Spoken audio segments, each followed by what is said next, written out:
Hey guys, welcome back to my YouTube channel SS Motor Vlogger. Good morning from UP, Uttar Pradesh.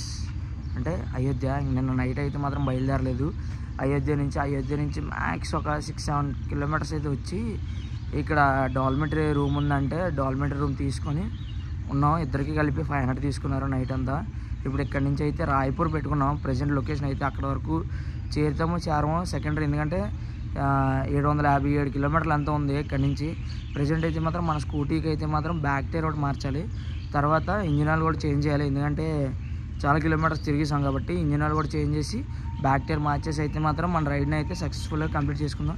ఇంకా వచ్చే next fuel stop దగ్గర మాట్లాడుకుందాం. అయితే మొత్తానికి అయితే ఫస్ట్ ఫ్యూయల్ స్టాప్ అయితే మాత్రం ఆగాం. ఇక్కడ యూపీలో అయితే 107 రూపాయలు ఉంది పెట్రోల్ రేట్ అయితే మాత్రం 107 రూపాయలు ఉంది. చూడాలి మన బండికి ఎంత పడుతుందో.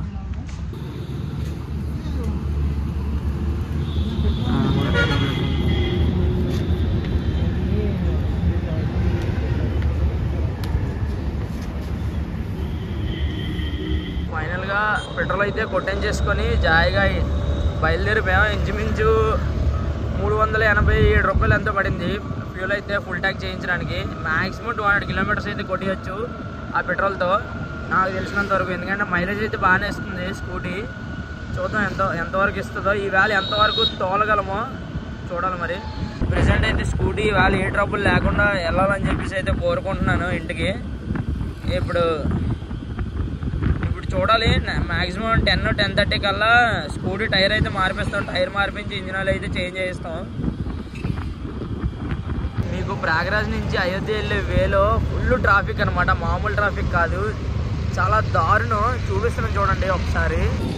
ఎంత అంటే అంత. ఇప్పటికీ ఇలా 3 చెక్ పోస్టులు పెట్టారనమాట. 3 చెక్ పోస్టులో కూడా దగ్గర దాదాపు 4 కిలోమీటర్ల దగ్గర ఉంది ట్రాఫిక్. చాలా మంది అయితే అక్కడే తినేస్తున్నారు ఫుడ్ అది కూడా. ఇంక మధ్యాహ్నం పొద్దున్న అయిందిగా, ఎర్లీ మార్నింగ్ అంటే 9 ఎంత అవుతుంది ఇప్పుడు ప్రజెంట్ టైం అయితే మాత్రం.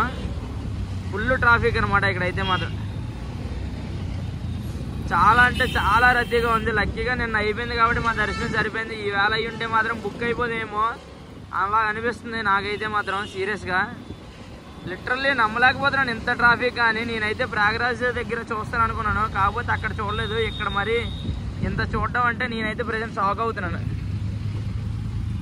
ఇంచుమించు అంటే ప్రయాగరాజ్కి వచ్చి ప్రయాగరాజ్ నుంచి బైపాస్ రూట్లో అయితే వెళ్ళిపోతున్నాం. ప్రయాగరాజ్ బైపాస్ నుంచి ప్రజెంట్ అయితే ఇక్కడ అంటే ఈవేళ షాప్ అయితే రత్నాచల్ అని చెప్పేసి అనుకున్నాం కదా. ఇంజిన్ ఆయిల్ అయితే మార్పించాం స్కూటీకి. బ్యాక్ సైడ్ కనిపిస్తుందిగా, ఒక్క చుక్క లేదు ఇంజిన్ ఆయిల్ అందులో. ఇంకొక 20-30 కిలోమీటర్లు కానీ వెళ్ళుంటే ఇంజిన్ సీజ్ అయిపోతున్నాం. మేము ఎక్కడ ఇంకా ఉండిపోతాం జాయిగా. తిక్క తీరుతుంది మామూలుగా కాదు. ఇప్పుడైతే టైర్ మార్పించడానికి వచ్చాం. మా వాడు అడగడానికి వెళ్ళాడు, మరి ఏటవుతుందో తెలియదు. ఇక్కడికి వచ్చాం. జేకే టైర్స్ అంట ఇక్కడ. ఇంచుమించు మామూలుగా ఇక్కడ వేయించుకొని వెళ్ళిపోదామని చెప్పేసి జాయిగా వచ్చాం.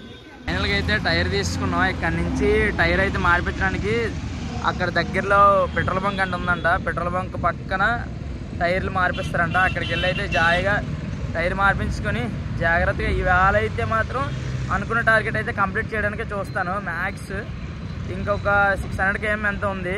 నేను చూసినప్పుడు 725 ఎంత ఉంది. ప్రజెంట్ అయితే దగ్గర ఆల్మోస్ట్ 225 అంతా కవర్ చేసినట్టే మేమైతే. ఇప్పటికి టైం అయితే 1:30 అయిపోయింది ప్రజెంట్. ఇప్పుడైతే టైర్ మార్పించడానికి అయితే వెళ్తున్నాం. మొత్తానికి మన స్కూటీకి కొత్త టైర్ కూడా ఫిక్స్ చేస్తాం. ఇంకా జాయిగా ఇవాళ అనుకున్న డెస్టినేషన్కి అయితే కంప్లీట్ చేసేయాలి మొత్తానికి నేనైతే అనుకుంటున్నాను. మరి ఎంతవరకు ఏటవుతుందో తెలీదు. ఇప్పటికైతే ఫైనల్గా అయితే టైర్ అయితే చేంజ్ చేస్తాం. మా రైడ్ అయితే మళ్ళీ స్టార్ట్ చేస్తాం. ఇప్పుడైతే చూడాలి. నైట్ 8 కల్లా 8, 9, 10 అయినా సరే ఈ వేళ అయితే ప్రిపేర్ అయిపోయి ఉన్నాం తోలుదామని చెప్పి. కాకపోతే మరి ఎంతవరకు మా బండి సహకరిస్తే అంతవరకు కూడా తోలుతాం ఈ వేళకి అయితే. చూడాలి. నెక్స్ట్ ఫ్యూల్ స్టాప్ ఇంకొక 70-80 కిలోమీటర్లు ఉంటుంది అనుకుంటున్నాను. అది సరిపోయింది బ్లాక్ చేస్తే బండి నడపడం అంటే. 70 కిలోమీటర్లు ఉంటుంది అనుకున్నాను నెక్స్ట్ ఫ్యూల్ స్టాప్. సరే అక్కడ కలుసుకున్నాను. ఫైనల్గా అయితే చాలా దూరం వచ్చాము. ప్రజెంట్ అయితే 2వ ఫ్యూల్ ట్యాంక్ అనమాట ఈ వేళకి అయితే 2వ ఫుల్ ట్యాంకు. ఇంకెన్ని ఫుల్ ట్యాంకులు కొట్టిస్తాను ఈ వేళ. చూడాలి ఎంత వీలైతే అంతవరకు కూడా కవర్ చేస్తాను ఈవేళ మాత్రం. ఒరిస్సాలో అయితే 102 ఉన్నట్టుగా ఉంది. ఒరిస్సాలో అయితే మిగతా ఇక్కడ కూడా ఇక్కడికి మన ఏపీకి కూడా పెద్ద తేడా లేదు. ఇక్కడ ఎంత ఉంది రా రవి? ఫైనల్ మొత్తానికి అయితే 330 రూపాయలు పట్టింది ఫుల్ ట్యాంక్. చూడాలి ఎన్ని కిలోమీటర్లు వెళ్తుందో. ఇప్పుడు కొద్దిగా బండి అయితే చిన్న పికప్ లైట్గా వచ్చింది. 50 అలా పరిగెడుతుంది బండి అయితే మాత్రం. చూడాలి ఎంతసేపు పడుతుందో నేను అనుకున్న గమ్యాన్ని చేరుకోవడానికి. ఇంకా 538 కిలోమీటర్లు ఎంత ఉంది. టైం చూస్తే టైం ఎంతరా?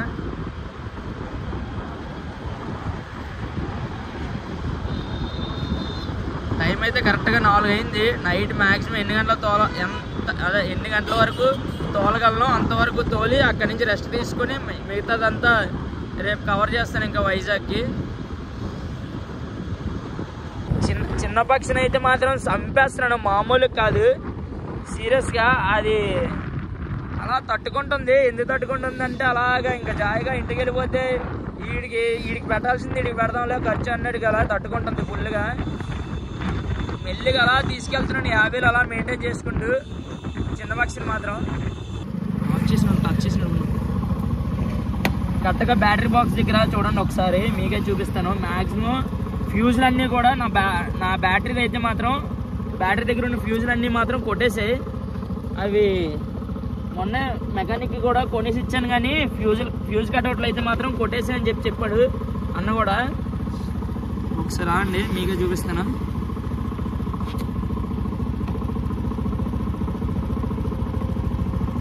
చూసారు కదా నా బండి పరిస్థితి. అక్కడికి వెళ్ళి బ్యాటరీ దగ్గర అయితే ఏదైతే ఫ్యూజ్ కట్అవుట్ కొట్టేసిందో దాన్ని చిన్నది పైకి లేపితే దానికి ఈ కాపర్ కాయిల్ అనేది చిన్న వైర్ చుట్టారు. దానివల్ల అది అలా పనిచేస్తుంది. అది చిన్నది పైకి ఎత్తినప్పుడే అది ఆన్ అవుతుంది. మళ్ళీ గతుకులోకి వస్తే ఆఫ్ అయిపోతుంది. ప్రజెంట్ అయితే మాత్రం దాన్ని చూడాలి. ఏదో ఒక బాధపడైతే నైట్ అయితే కంట్రోల్ చేసుకోవాలి. మ్యాక్సిమం నైట్ అంతా మాత్రం కాపాడిందంటే మాత్రం లైట్ అలా వచ్చిందంటే మాత్రం మ్యాక్సిమం మార్నింగ్ 6 కల్లా అయితే పాడేరు అయితే రీచ్ అయిపోతాం. అక్కడి నుంచి తెలిసిందేగా వైజాగ్ 117 కిలోమీటర్లు ఎంత ఉంది అంతే, ఇంకా అంతకు మించి అయితే లేదు. అక్కడి నుంచి అయితే నెమ్మదిగా కూడా వెళ్ళిపోవచ్చు. ఇంకా ప్రజెంట్ అయితే మాత్రం పాడేరుకి అయితే మాత్రం బయలుదేరిపోతున్నాం ఇప్పటి నుంచి. మిగతా నైట్ అంతా మాట్లాడుకుందాం. ఇంకా అలా నైట్ మాట్లాడుకుంటూ అలా పాడేరు రీచ్ అయిపోదాం. ఓకే గైస్, ఫైనల్గా అయితే నాన్ స్టాప్ అయితే కొట్టలేదు. ఇక్కడే ఉన్నాం, ఇంకా ఛత్తీస్గఢ్లోనే ఉన్నాం. ఛత్తీస్గఢ్ బార్డర్ దగ్గర ఉన్నాం ప్రజెంట్ అయితే. స్లీప్ వేస్తాం మామూలుగా కాదు. అంటే నైట్ 10 గంటల వరకు తోలాం. కాకపోతే మిగతా ఇంకా తోలుదాం అనుకున్నాం, కానీ మన బైక్ అయితే అంత ట్రబుల్లో కదా ఉంది. దాన్ని అయితే ఇబ్బంది పెట్టాలని ఇష్టం లేక ఇంకా ఇక్కడ స్లీప్ వేస్తాం. దగ్గరలో కొద్దిగా చూడండి ఒకసారి. దగ్గరలో ఫుల్గా చాలా అంటే చాలా బాగుంది ఏరియాలో. ఇక్కడ టెంట్ వేసుకొని అక్కడ బైక్ పెట్టుకొని నీట్గా నైట్ అయితే స్లీప్ వేస్తాం. ఇంకెక్కడి నుంచి అయితే బయలుదేరిపోతున్నాం. ఒక 5 నిమిషాల్లో మొత్తం సామాన్లు అన్నీ సర్దేసుకుంటున్నాం. ఇప్పుడు టైం వచ్చేసి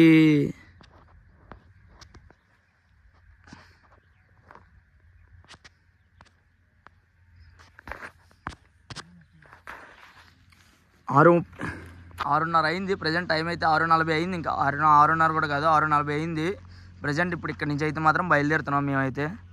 చూడాలి ఎంత టైంలో అయితే రీచ్ అవుతామో. ఆగడంపూడి అదే వైజాగ్, ఇంకా ఆగనంపూడి అంటే మేము ఉండేది ఆగనంపూడే. అక్కడ వరకు వెళ్తే చాలు. మేమైతే ఇప్పుడు వెళ్ళేది ఇక్కడి నుంచి ఛత్తీస్గఢ్ నుంచి ఒరిస్సా అంటే జైపూర్ రూటు. జైపూర్ నుంచి పాడేరు నుంచి ఇంకా డైరెక్ట్గా వైజాగ్. ఇదైతే ఈవేళ అయితే అనుకుంటున్నాం. ఎంతవరకు మ్యాక్సిమం ఈవేళ కొట్టేస్తానండి. ఇంకా 524 కిలోమీటర్లు ఎంత ఉంది అంతే, ఇంక అంతకుమించి అయితే లేదు. మ్యాక్సిమం ఈవేళ అయితే కంప్లీట్ చేస్తాను. కాకపోతే నైట్ 7 ఎంత అయిపోద్ది అనుకుంటున్నాను ఇంటికి వెళ్ళేసరికి. చూడాలి ఎంత అవుతుందో. ఏ గాయ్స్, ఫైనల్గా అయితే మా ఏపీ అయితే వచ్చేసాం. ఇంకా అంటే ఏపీ అంటే కరెక్ట్గా ఒడిస్సా నుంచి అయితే మాత్రం పాడేరు వెళ్దాం అనుకున్నాం. అక్కడి నుంచి ఏ టర్నింగ్ తీసుకున్నామో తెలియదు, కానీ మొత్తానికి ఒక టర్నింగ్ తీసుకొని అరకైతే వచ్చేసాం. ఇంకెక్కడి నుంచి కరెక్ట్గా 130 కిలోమీటర్లు ఉంది మా ఇంటికి. చాలు జాయిగా అంటే జాయిగా వెళ్ళిపోతాం. ఇక్కడ ఫస్ట్ అయితే మాత్రం నేనైతే రైడ్ అయితే మాత్రం స్టార్ట్ చేసింది అయితే మాత్రం సింహాచలం సింహద్రప్పన్న దగ్గర నుంచి. అక్కడి నుంచే మళ్ళీ తిరిగి ఎండ్ చేయాలని చెప్పి ఈ రైడ్కి అయితే ముగిద్దామని చెప్పి అయితే అనుకున్నాను. మ్యాక్సిమం అట్నుంచి ఇందువల్లే అలా వచ్చాను. సింహద్రప్పన్న పిలుస్తున్నాడని అనుకుంటాను నేను. ఫేస్ చాలా అంటే చాలా డల్గా ఉంది. ఓకే, అయితే మొత్తానికి ఇంకా సింహాచలం వెళ్ళాక అక్కడ కలుసుకుందాం మొత్తం. ఫైనల్గా అయితే అరకు దగ్గర చాలా జరుగుతున్నాయి. ఏం జరుగుతున్నాయి నాకు తెలియదు, సరదాగా అన్నాను. మొత్తానికి అయితే అరకు వచ్చాం, మా ఏపీ వచ్చాం. ఫుల్ పెదాలా ఉన్నాను. ఇన్ని రోజుల నుంచి తోలి సరదా ఏపీతో తోలుతుంటే అనుకోలేదు మేము కరెక్ట్గా అరకు ప్లేనరీ దగ్గరికి వచ్చి అరే ఈ అమ్మాయి జీవితం అరకు వచ్చారా అని అనుకున్నాను నేను. మొత్తానికి ఓకే, ఇంకా సింహాచలంలో కలుసుకుందాం మిగతాదంతా, అక్కడ మాట్లాడుకుందాం. మిగతా రైడ్ ఎక్స్పీరియన్స్, రైడ్ ఖర్చు ఎంత అయింది మొత్తం అంతా కూడా అక్కడ మాట్లాడుకుందాం. అయితే ఫుల్ క్రేజీ ఎక్స్పీరియన్స్ అవుతుందబ్బా నాకైతే. చాలా అంటే ఇప్పుడు ఏపీలో అడుగు పెట్టగానే గూస్ బంప్స్ అనిపిస్తున్నాయి. అరే మన అడ్డాలో డ్రైవ్ చేస్తున్నామని చెప్పి సీరియస్గా లిటరల్లీ తర్వాత మాట్లాడుకుందాం మిగతాదంతా. గాయ్స్ ఫైనల్గా అయితే సక్సెస్ఫుల్ చేసుకున్నాను నా రైడ్ అయితే మాత్రం. నిజంగా క్రేజీ ఎక్స్పీరియన్స్ అబ్బా. నాకైతే చాలా నచ్చింది. జీవితంలో మళ్ళీ ఇంకొకసారి వెళ్ళలేనా ఇలాంటి రైడ్, అది నా చిన్న పక్షి మీద. చూసారు కదా ఇందాకే ఫుల్గా ఆఫ్ అయిపోద్దేమో అనుకున్నాను, కాకపోతే ఆఫ్ అవ్వలేదు. ఈవేళ అయితే చాలా నీట్గా సేఫ్గా అయితే తీసుకొచ్చింది. మొత్తానికి సింహాద్రప్పన్న దగ్గర ఉన్నాం ప్రజెంట్. నేనైతే రైడ్ అయితే మాత్రం ఇక్కడ సింహాచలంలో కొబ్బరికాయ కొట్టే రైడ్ అయితే స్టార్ట్ చేశాను. వ్లాగ్ అయితే చేయలేదు, దగ్గరికి వచ్చిన తర్వాత వ్లాగ్ చేశాను అనమాట. రివర్స్ ఇప్పుడైతే మాత్రం అదే కొబ్బరికాయ కొట్టి మళ్ళీ సింహాచలం నుంచి ఇప్పుడైతే ఇంటికి వెళ్ళిపోతున్నాను. మ్యాక్సిమం ఇప్పుడు పైన కూడా కట్టేసి ఉంటారు గుడి. ఇంచుమించు 10:15 అంతా అయ్యింది. టైం అయితే చాలా అయ్యింది. కాకపోతే ఇన్ని రోజులు అయితే ఇంత టైం అయితే రైడ్ చేయలేదు ఎప్పుడు కూడా. కానీ ఈవేళ మెల్లిగా, ఎందుకంటే ఇంటికి వెళ్ళిపోతున్నాం అనే ఆనందం ఒకటి ఉంటుంది కదా. కాబట్టి ఇప్పుడు కొబ్బరికాయ కొట్టేసి అయితే మాత్రం ఇంక ఈ రైడ్ అయితే కంప్లీట్ చేసేద్దాం ఇంకా ఇక్కడి నుంచి. ఓకే, నేనైతే కొబ్బరికాయ కొట్టడానికి వెళ్తున్నాను. ఇంకా సరికొత్త వీడియోస్తో మళ్ళీ మీ ముందుకు వస్తాను. Until see you, take care, bye.